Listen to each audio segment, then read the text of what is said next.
વિષય અર્થશાસ્ત્ર, chapter number 11 ભારતીય અર્થતંત્રમાં નૂતન પ્રશ્નો। આ ચેપ્ટર છે એમાંથી આપણે 10 માર્કના પ્રશ્નો પૂછાવાના છે। તો એની અંદર આપણે શરૂઆત કરીએ તો પ્રસ્તાવનાની અંદર જોઈએ, એમાં કીધું છે તો કે ભાઈ 1991માં જે મોટા આર્થિક પરિવર્તનો કરવામાં આવ્યા તે પરિવર્તનો આર્થિક સુધારા તરીકે ઓળખવામાં આવે છે। તો કે ભાઈ અહીંયા અર્થતંત્રની અંદર આર્થિક સુધારાઓ ક્યારે કરવામાં આવ્યા, અથવા તો અર્થતંત્રની અંદર આર્થિક પરિવર્તનો છે એ ક્યારથી કરવામાં આવેલા છે? તો કે ભાઈ 1991થી, બરાબર। જેમાં તો કે ભાઈ ઉદારીકરણ છે, ખાનગીકરણ છે અને વૈશ્વિકીકરણ અન્વયે ભારતીય અર્થતંત્રની કાયાપલટ કરવામાં આવી। તો કે ભાઈ અહીંયા અર્થતંત્રની અંદર 1991ની અંદર આર્થિક સુધારાઓ કરવામાં આવ્યા છે, બરાબર છે। જે આર્થિક પરિવર્તનો કર્યા છે એની અંદર સરકારે કેવા પરિવર્તનો લાવેલા છે અર્થતંત્રની અંદર? તો કે ભાઈ અર્થતંત્રની અંદર ઉદારીકરણ લાવેલ છે, અર્થતંત્ર છે એની અંદર ખાનગીકરણ લાવેલ છે, અર્થતંત્ર છે એની અંદર વૈશ્વિકીકરણ લાવેલ છે, અને અર્થતંત્રની જે અંતર્ગત કાયાપલટ છે ને એ કરેલી છે, બરાબર છે। એટલે કે એ દ્વારા શું થયું છે? તો કે ભાઈ અર્થતંત્રમાં સુધારો આવેલો જોવા મળ્યો છે। ક્લિયર? જેના પરિણામ સ્વરૂપે આજે ભારતીય અર્થતંત્રની ગણના વિશ્વમાં સૌથી ઝડપથી વિકાસ પામી રહેલા અર્થતંત્ર તરીકે કરવામાં આવે છે। તો કે ભાઈ 1991ની અંદર જે આર્થિક સુધારાઓ કર્યા છે, જે આર્થિક પરિવર્તનો છે લાવવામાં આવેલા છે, એને જ કયા નામે ઓળખવામાં આવે છે? તો કે ભાઈ એના પરિણામે થયું છે શું? તો કે ભાઈ જેના પરિણામે આજે ભારતીય અર્થતંત્ર છે એની ગણના વિશ્વની અંદર તો કે ભાઈ સૌથી ઝડપથી વિકાસ પામી રહેલા અર્થતંત્ર તરીકે કરવામાં આવે છે।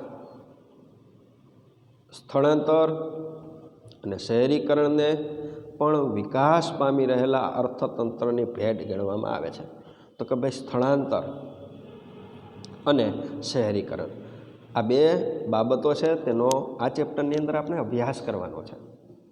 તો કે ભાઈ આજે મોટા પાયા પર સ્થળાંતર થાય છે, મોટા પાયા પર શહેરીકરણ થાય છે, આવી અર્થતંત્રને ભેટ મળેલી છે।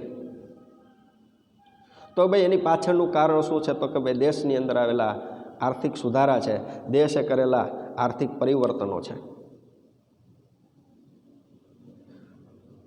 તે જ રીતે આંતરમાળખાકીય સુવિધાઓ પણ આર્થિક વિકાસની પૂર્વ શરત ગણાતી હોવાથી તે સ્થળાંતર અને શહેરીકરણ સાથે સીધી રીતે સંકળાયેલ છે।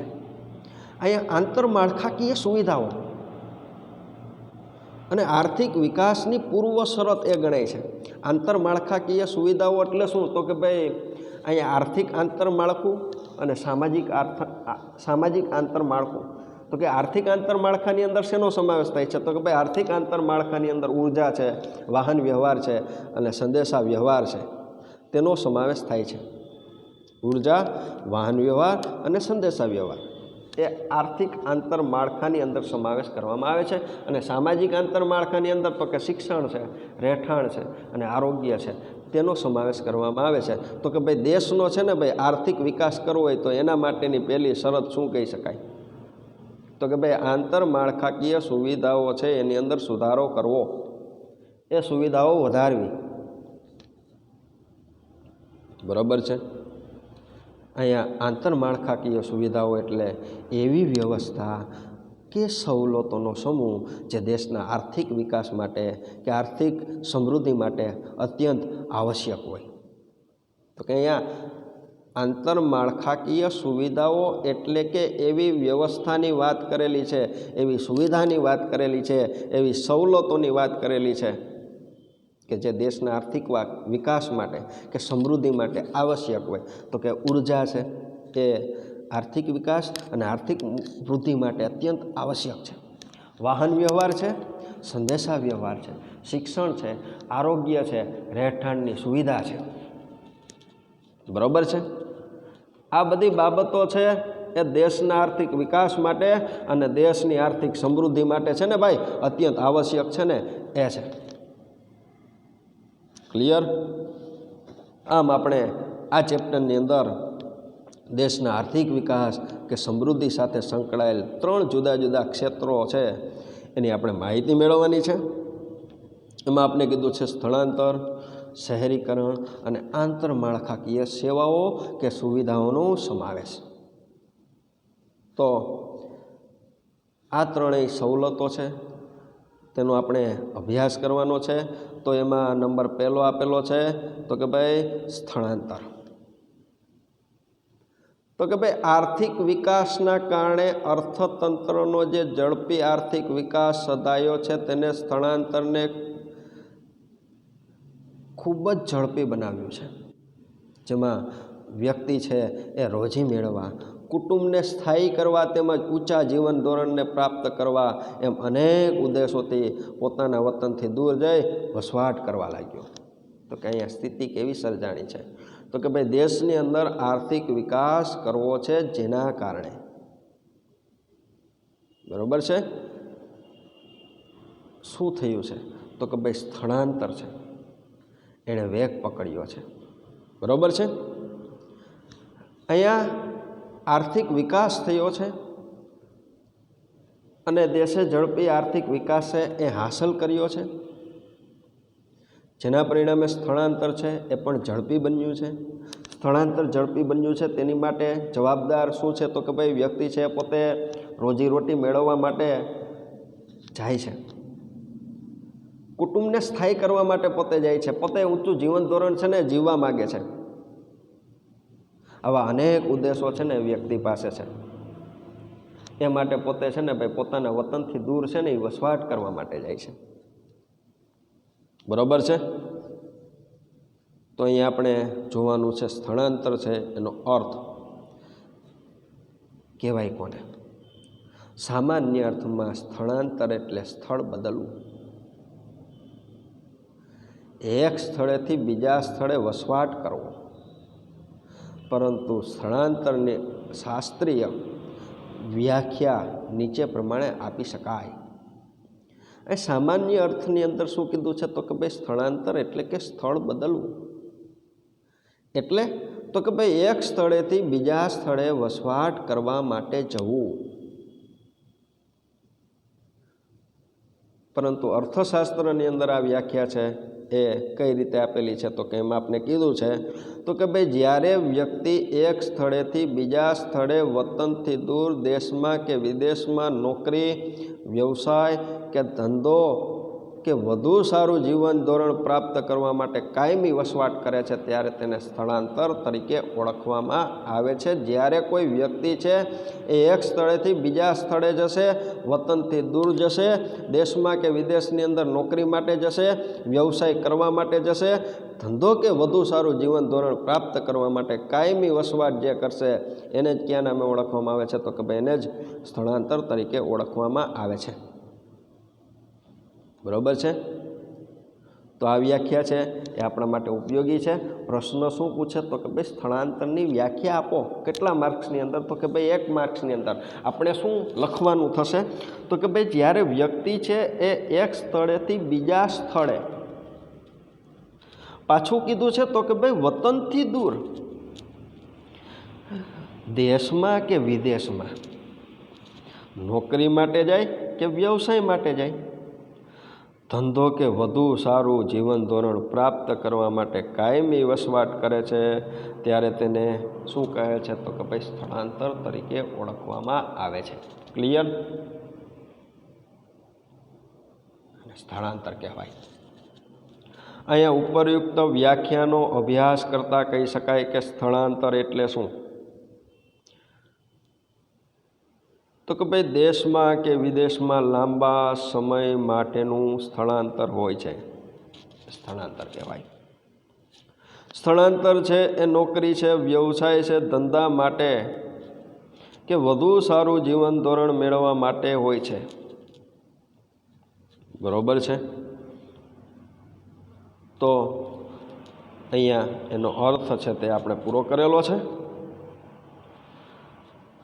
આગળ તો કે ભાઈ સ્થળાંતર છે તેના પ્રકારો આપણે આપેલા છે, એની અંદર આપણે જોઈએ તો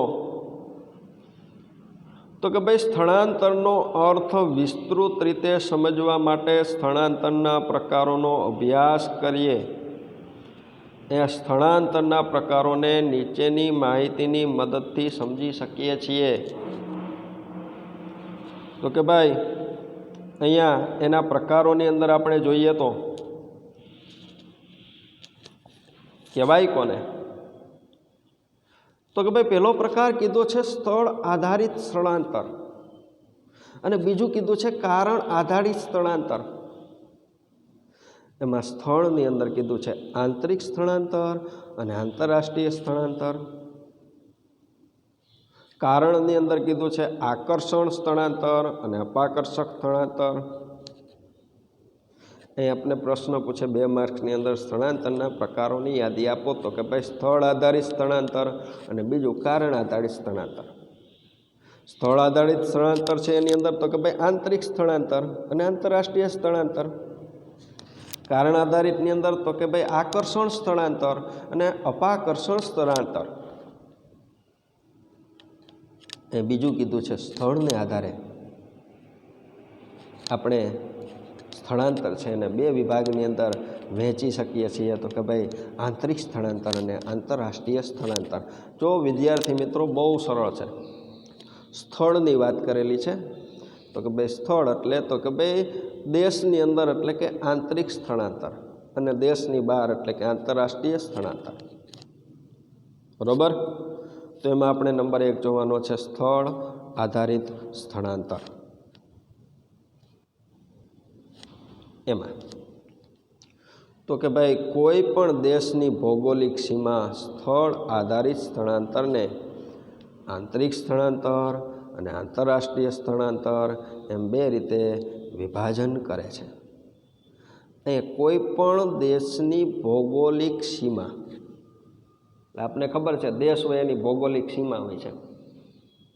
બરાબર છે? આપણે એને સરહદ તરીકે ઓળખીએ છીએ. એમાં ભૌગોલિક સીમા છે, એમાં સ્થળ આધારિત સ્થળાંતરને તો કે ભાઈ આંતરિક સ્થળાંતર કહેવાય અને બીજું તો કે ભાઈ આંતરરાષ્ટ્રીય સ્થળાંતર કહેવાય. એમ 2 રીતે વિભાજિત છે તે કરી શકાય છે. એમાં નંબર 1 આપણે કીધું છે આંતરિક સ્થળાંતર. તો કે ભાઈ કહેવાય કોને? તો કે દેશના ભૌગોલિક સીમામાં આવેલ એક સ્થળેથી બીજા સ્થળે થતા સ્થળાંતરને આંતરિક સ્થળાંતર કહે છે. દેશના ભૌગોલિક સીમાની અંદર આવેલ એક સ્થળેથી બીજા સ્થળે થતું સ્થળાંતર છે ને તો કે ભાઈ કેવું સ્થળાંતર કહેવામાં આવે છે? તો કે ભાઈ આંતરિક સ્થળાંતર કહે છે. દેશની ભૌગોલિક સીમાની અંદર આવેલા, બરાબર છે, એક સ્થળેથી બીજા સ્થળે સ્થળાંતર થયેલું હોય તો કે એને ક્યાં નામે ઓળખવામાં આવે છે? તો કે ભાઈ આંતરિક સ્થળાંતર. દાખલા તરીકે ગુજરાત રાજ્યમાંથી દેશના અન્ય રાજ્યો કે શહેરોમાં જઈ વસવાટ કરે કે દેશના અન્ય કોઈ ભાગમાં લોકો ગુજરાતમાં આવી વસવાટ કરે તો તેને આંતરિક સ્થળાંતર કહેવામાં આવે છે. ઉદાહરણ આપ્યું છે, પ્રશ્ન પૂછે આંતરિક સ્થળાંતર કહેવાય કોને? ઉદાહરણ આપો. તો કે ભાઈ અહીંયા દેશના ભૌગોલિક સીમામાં આપેલ એક સ્થળેથી બીજા સ્થળે થતા સ્થળાંતરને આંતરિક સ્થળાંતર કહેવામાં આવે છે. બરાબર? અથવા તો દેશની ભૌગોલિક સીમામાં એક સ્થળેથી બીજા સ્થળે થતા સ્થળાંતરને આંતરિક સ્થળાંતર કહે છે. દાખલા તરીકે ગુજરાત રાજ્યમાંથી દેશના અન્ય રાજ્યો કે શહેરોમાં જઈ વસવાટ કરે દેશના અન્ય કોઈ પણ ભાગના લોકો છે એ ગુજરાતની અંદર આવી અને વસવાટ કરે તો તેને આંતરિક સ્થળાંતર કહે. દાખલા તરીકે ગુજરાતનો વ્યક્તિ છે એ પોતે મહારાષ્ટ્રની અંદર જઈ વસવાટ કરે, પશ્ચિમ બંગાળની અંદર જઈ અને વસવાટ કરે અને મહારાષ્ટ્રનો વ્યક્તિ છે ગુજરાતની અંદર આવી અને વસવાટ કરે, એને શું કહેવામાં આવે છે? તો કે આંતરિક સ્થળાંતર તરીકે ઓળખવામાં આવે છે. બરાબર? બીજો નંબર કીધો છે આંતરરાષ્ટ્રીય સ્થળાંતર. તો તો કે એક દેશમાંથી બીજા દેશમાં થતા સ્થળાંતરને આંતરરાષ્ટ્રીય સ્થળાંતર તરીકે ઓળખવામાં આવે છે. એક દેશમાંથી બીજા દેશમાં થતા સ્થળાંતરને કેવું સ્થળાંતર કહેવામાં આવે છે? તો કે ભાઈ આંતરરાષ્ટ્રીય સ્થળાંતર. દાખલા તરીકે ગુજરાત કે ભારતના કોઈ પણ રાજ્યમાંથી વિશ્વના જુદા જુદા દેશોમાં નોકરી માટે, વ્યવસાય માટે કે ધંધા માટે અથવા ઉચ્ચ જીવન ધોરણની અપેક્ષાએ કાયમી વસવાટ કરે કે દુનિયાના કોઈ પણ દેશના લોકો ભારતમાં આવી વસવાટ કરે તો તેને આંતરરાષ્ટ્રીય સ્થળાંતર કહે છે. એવા સ્થળાંતરની વાત કરેલી છે તો કે ભાઈ આંતરરાષ્ટ્રીય. કીધું છે કોને? તો કે ભાઈ એક દેશમાંથી બીજા દેશની અંદર સ્થળાંતરને આંતરરાષ્ટ્રીય સ્થળાંતર કહે છે. દાખલા તરીકે અહીં આપણે જોઈએ તો કે ભાઈ ભારતના કોઈ પણ રાજ્યમાંથી, બરાબર છે, એમાં ગુજરાતનો પણ સમાવેશ થાય છે, વિશ્વના જુદા જુદા દેશની અંદર લોકો છે નોકરી માટે જાય, વ્યવસાય માટે જાય, ધંધા માટે જાય અથવા તો ઉચ્ચ જીવન ધોરણની અપેક્ષાએ કાયમી વસવાટ કરે કે દુનિયાના કોઈ પણ દેશના લોકો ભારતમાં આવી વસવાટ કરે તો તેને આંતરરાષ્ટ્રીય સ્થળાંતર તરીકે ઓળખવામાં આવે છે. સમજાઈ ગયું? અહીંયા નંબર 1 છે તે પૂરો થાય છે. બીજી વાત આવે છે તો કે ભાઈ કારણ આધારિત સ્થળાંતર. એની અંદર આપણે કીધું છે તો કે ભાઈ એક તો આકર્ષણ સ્થળાંતર છે ને બીજું અપાકર્ષણ સ્થળાંતર છે. અહીંયા આપણે જોઈએ તો આકર્ષણ સ્થળાંતર છે એ કોને કહેવાય? તો કે ભાઈ જ્યારે વ્યક્તિ કોઈ પણ કારણસર શહેરી જીવન પદ્ધતિ અને વિવિધ સવલતોથી આકર્ષાઈને પોતાના વતનથી દૂર જઈ વસવાટ કરે ત્યારે તેને આકર્ષણ સ્થળાંતર કહે છે. દાખલા તરીકે ગામડામાંથી શહેરોમાં થતું સ્થળાંતર આ પ્રકારનું ગણાવી શકાય કારણ કે ગામડામાં ઉચ્ચ જીવનશૈલી છે, અત્યાધુનિક વાહન વ્યવહાર છે, સંદેશા વ્યવહાર છે, શિક્ષણ છે, આરોગ્ય છે જેવી સુવિધાઓ છે ને એ હોતી નથી. બરાબર છે? શહેરોની અંદર આ બધું જોવા મળે છે. સાથે સાથે કીધું છે તો કે ભાઈ નોકરીની વિશાળ તકો ઉપરાંત ધંધો કે વ્યવસાયની તકોથી આકર્ષાઈને ગામડાના લોકો છે શહેરોની અંદર કાયમી વસવાટ માટે આવે તેને આકર્ષણ સ્થળાંતર તરીકે ઓળખવામાં આવે છે. બરાબર છે? કઈ વાત કરેલી છે તો કે ભાઈ સ્થળાંતર. કયું સ્થળાંતર? તો કે ભાઈ આકર્ષણ સ્થળાંતર. કહેવાય કોને? તો કે ભાઈ જ્યારે કોઈ વ્યક્તિ છે એ કોઈ પણ કારણસર, કેવા કારણસર?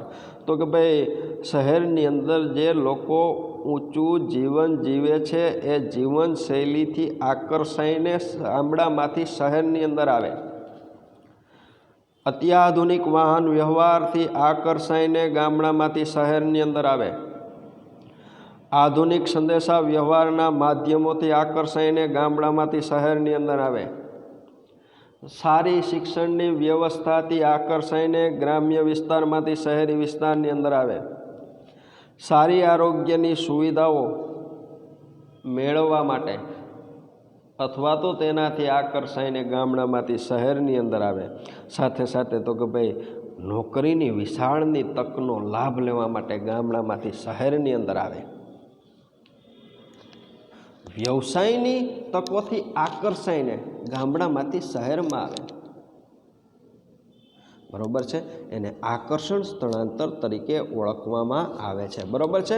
અહીંયા વિવિધ સવલતો આપણે જે વાત કરી એ સવલતોથી આકર્ષાઈને અને પોતાના વતનથી દૂર જઈ અને વસવાટ કરે છે ત્યારે તેને શું કહેવામાં આવે છે? તો કે ભાઈ આકર્ષણ તરીકે ઓળખવામાં આવે છે. ક્લિયર?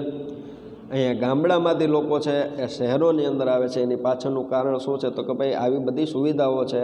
કેવી સુવિધાઓ? તો કે ભાઈ શહેરોમાં ઉચ્ચ જીવનશૈલી છે, અત્યાધુનિક વાહન વ્યવહાર છે, સંદેશા વ્યવહાર છે, શિક્ષણ છે, આરોગ્ય છે વગેરે જેવી સુવિધાઓ તેમજ નોકરીની વિશાળ તકો ઉપરાંત ધંધા કે વ્યવસાયની તકોથી આકર્ષાઈને ગામડાના લોકો છે એ શહેરોની અંદર કાયમી વસવાટ કરવા માટે આવે તેને આકર્ષણ સ્થળાંતર કહે છે.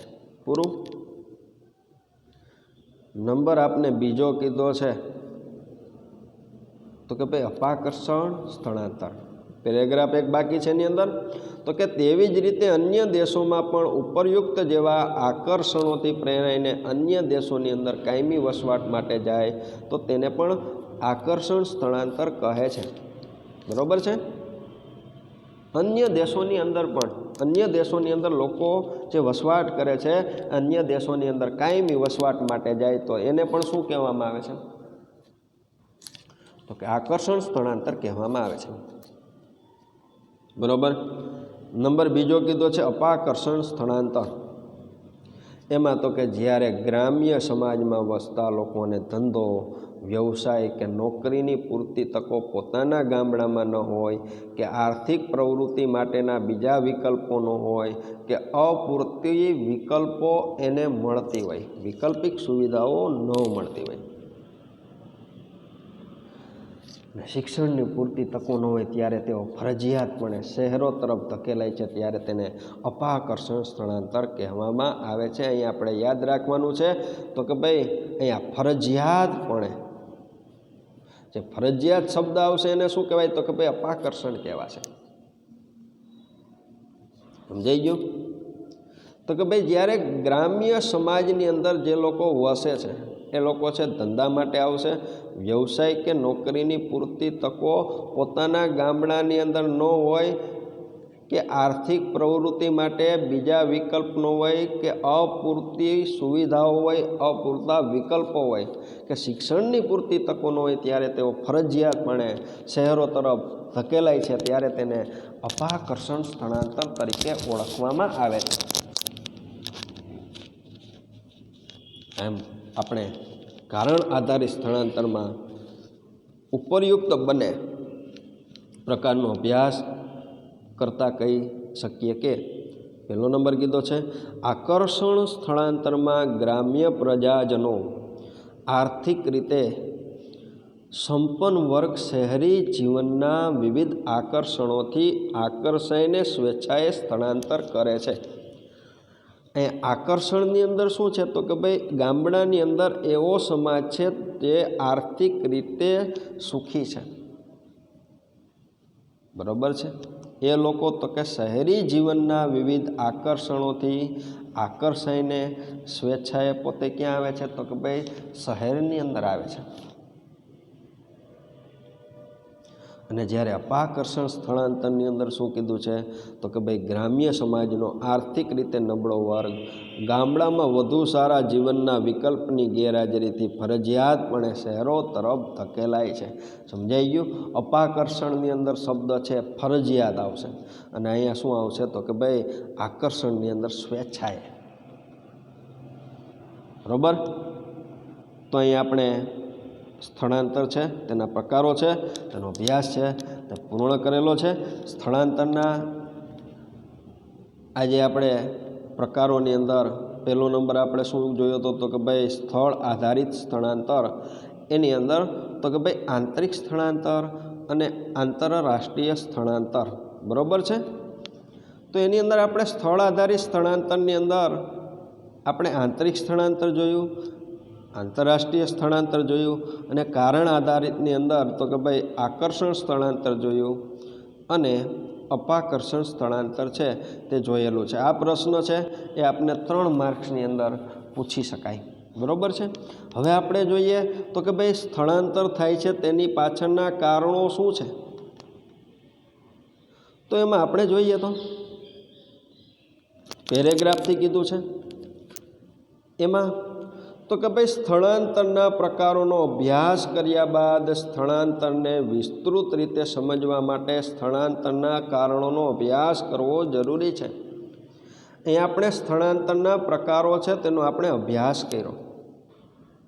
હવે તો કે ભાઈ અહીંયા સ્થળાંતરને વિસ્તૃત રીતે હજી પણ આપણે સમજવું છે તો એના માટેના કારણો એ અભ્યાસ કરવા જરૂરી છે. એ સ્થળાંતરના કારણોને મુખ્ય 4 ભાગની અંદર છે ને વહેંચી શકાય છે.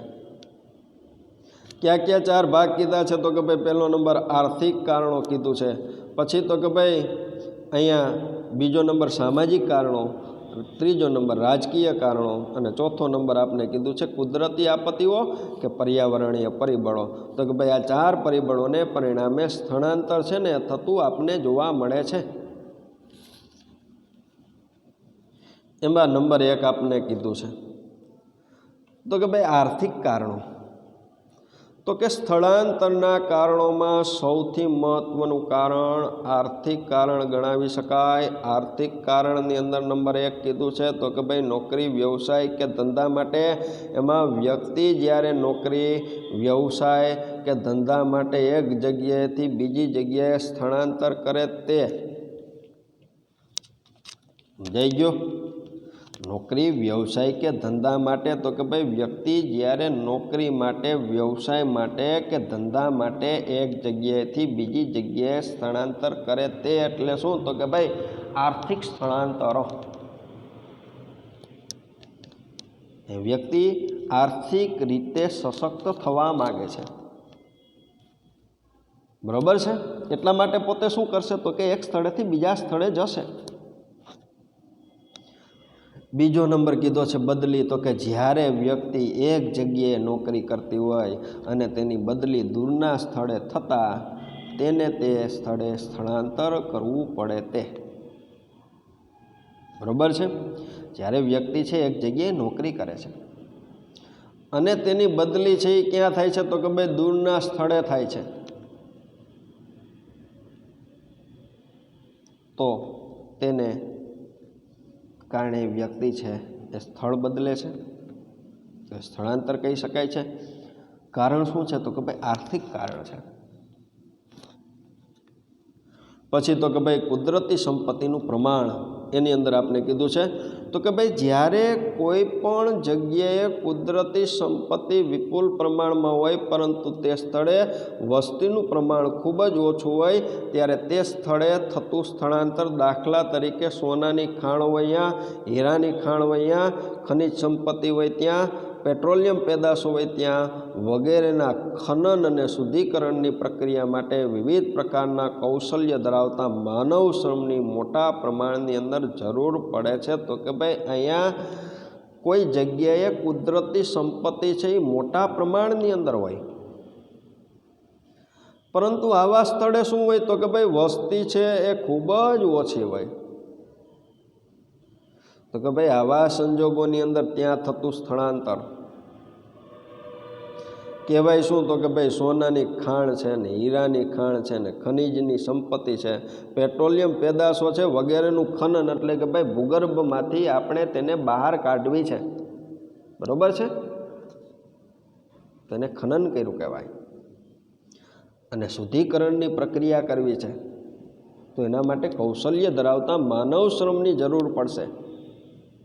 તો આવા સંજોગોની અંદર પોતાનું વતન છોડી આવી જગ્યાએ વસવાટ કરવાનું પ્રમાણ ખૂબ જ વધતું ગયું છે. દાખલા તરીકે યુએઈના દેશોમાં થતું સ્થળાંતર, એ જ રીતે ઓસ્ટ્રેલિયા, ન્યૂઝીલેન્ડ, કેનેડા વગેરે દેશોની અંદર થતું સ્થળાંતર તે શું છે? તો કે ભાઈ ત્યાં કુદરતી સંપત્તિઓ છે તે મોટા પ્રમાણની અંદર છે, જેના પરિણામે તે જગ્યાએ જે કૌશલ્ય ધરાવતા માણસો છે, કારીગરો છે, એ પોતે ત્યાં વસવાટ કરવા માટે જતા હોય છે. સમજાઈ ગયું? પછી કીધું છે આપણે શિક્ષણની વધુ સારી તકો મેળવવા. એમાં તો કે ભાઈ વ્યક્તિને જ્યારે પોતાના વતનમાં શિક્ષણની મર્યાદિત તકો મળતી હોય અને તેને ઉચ્ચ શિક્ષણ મેળવવાની ભૂખ હોય ત્યારે તે શિક્ષણની વધુ સારી તકો મેળવવા વતનથી દૂર સ્થળાંતર કરે છે, જે આગળ જતાં કાયમી સ્વરૂપ ધારણ કરે છે. તો કે ભાઈ વ્યક્તિ પોતે એવું ઈચ્છતો હોય કે ભાઈ સારું શિક્ષણ પ્રાપ્ત કરવું છે, તો કે ભાઈ સારું શિક્ષણ એને પ્રાપ્ત કરવું છે તો એના વતનની અંદર ભાઈ એવી સુવિધા નથી, મર્યાદિત તકો છે ભાઈ, મર્યાદિત અભ્યાસક્રમો ચાલે છે.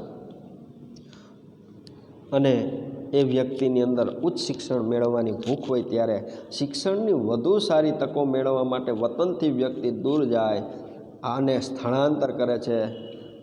તેને ક્યાં નામે ઓળખવામાં આવે છે? તો કે ભાઈ અહીંયા સ્થળાંતર કહી શકાય છે. આ માટે વ્યક્તિ છે પોતે સ્થળાંતર કરતો હોય છે. પછી તો કે ભાઈ અહીંયા આરોગ્યની અત્યાધુનિક સુવિધાઓ મેળવવા માટે, તો કે ભાઈ જ્યારે વ્યક્તિ છે એ આરોગ્યની પૂરતી સુવિધાઓ પોતાના વતનમાં ન મેળવી શકતો હોય ત્યારે આરોગ્યની અત્યાધુનિક સુવિધાઓ મેળવવા માટે પોતે સ્થળાંતર કરે છે, જેથી તે વધુ સારું તંદુરસ્ત જીવન જીવી શકે અને તેની હકારાત્મક અસર છે એ આર્થિક ઉપાર્જનમાં જોવા મળે. તો કે ભાઈ વ્યક્તિ છે એનું જો આરોગ્ય સારું હોય તો એ પોતે જ્યાં સુધી જીવશે ત્યાં સુધી પોતે આર્થિક પ્રવૃત્તિ સાથે સંકળાયેલ રહેશે. તો કે ભાઈ અહીંયા આરોગ્યની અપૂરતી સુવિધાઓ પોતાના વતનની અંદર મળતી હોય, બરોબર,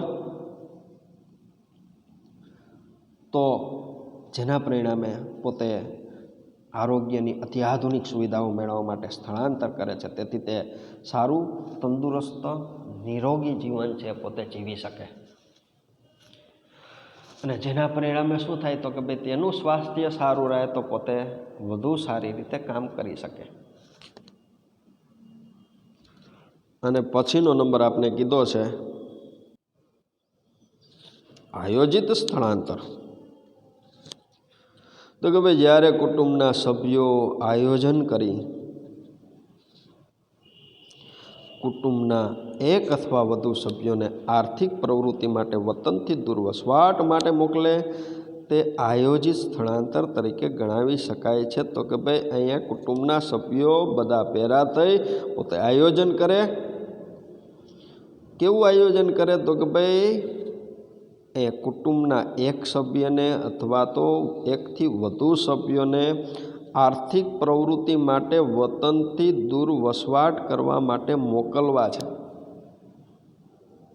તો એને ક્યાં નામે ઓળખવામાં આવે છે? તો કે ભાઈ એને આયોજિત સ્થળાંતર તરીકે ઓળખાવી શકાય. બરોબર છે. તો અહીંયા સ્થળાંતર માટેના આર્થિક કારણો છે તે આપણે પૂરા કરેલા છે અગાઉ. તો કે ભાઈ સ્થળાંતર છે તેની વ્યાખ્યા, એનો અર્થ અને એના પ્રકારો છે તે પૂરા કરેલા છે. તો બસ આજે આપણે આટલો અભ્યાસ કરીશું. વધારાના સ્થળાંતર માટેના જે કારણો આપેલા છે એ કારણોનો આપણે આવતા લેક્ચરની અંદર અભ્યાસ કરીશું. અહીંયા આપણું લેક્ચર છે તેને પૂર્ણ કરીએ છીએ.